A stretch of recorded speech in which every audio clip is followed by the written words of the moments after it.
Hello everybody, welcome back to Art Smart. We're doing a DVD review today, and it's also kind of a documentary review. This is Chuck Jones Extremes and InBetweens. This is a DVD I actually picked up at a Rite Aid for like, I don't know, 10, 12 bucks, something like that. It was just kind of sitting there, and I'm like, hey, this is kind of a weird thing to find on a Rite Aid, and I picked it up.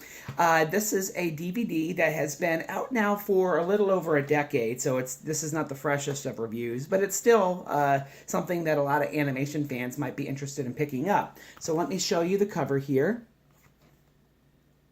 A lot of the Chuck Jones versions of characters are shown here. So if you want to show people kind of Chuck Jones's style, you have some drawings here to point at.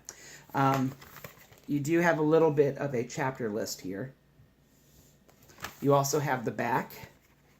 You can get a screen grab there if you want. Let me read you some of the special features.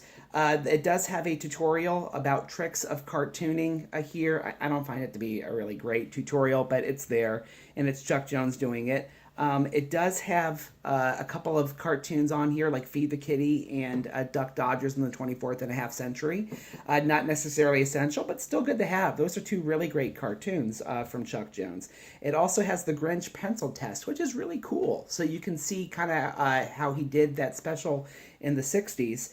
And it also has Mississippi Hair pencil test, which is less exciting to me, but still interesting to have. So it's got some good special features here. The documentary itself is unfortunately a little lackluster in my opinion.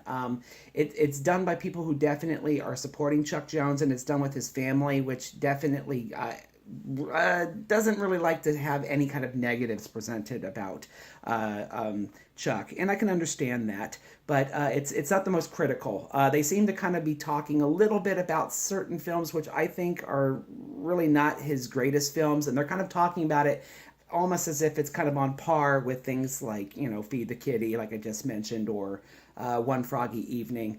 So it's a little bit of a Homer, you know, documentary, or they're pumping up certain cartoons, which I don't think need to be pumped up as much as they are. It's not very critical of his work. There are some interesting, though, commentaries about how he grew as a person, and little glimpses of his personal life, but all at the same time, I really feel like they could have given a bit more there.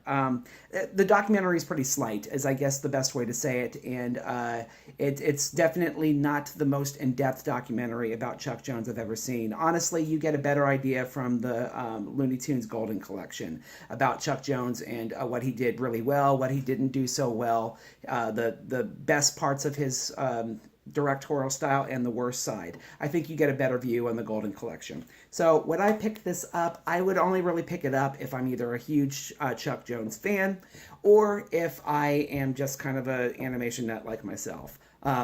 If you were trying to find out, though, about Chuck, I don't think it's really going to tell you a ton about him that you don't already know. And for people that are not really all that interested in learning about a singular director, they're probably going to be bored. So I would probably skip it in most cases. But it's still kind of nice to have on the shelf, and I still think it's interesting to share. Make sure you continue to be art smart.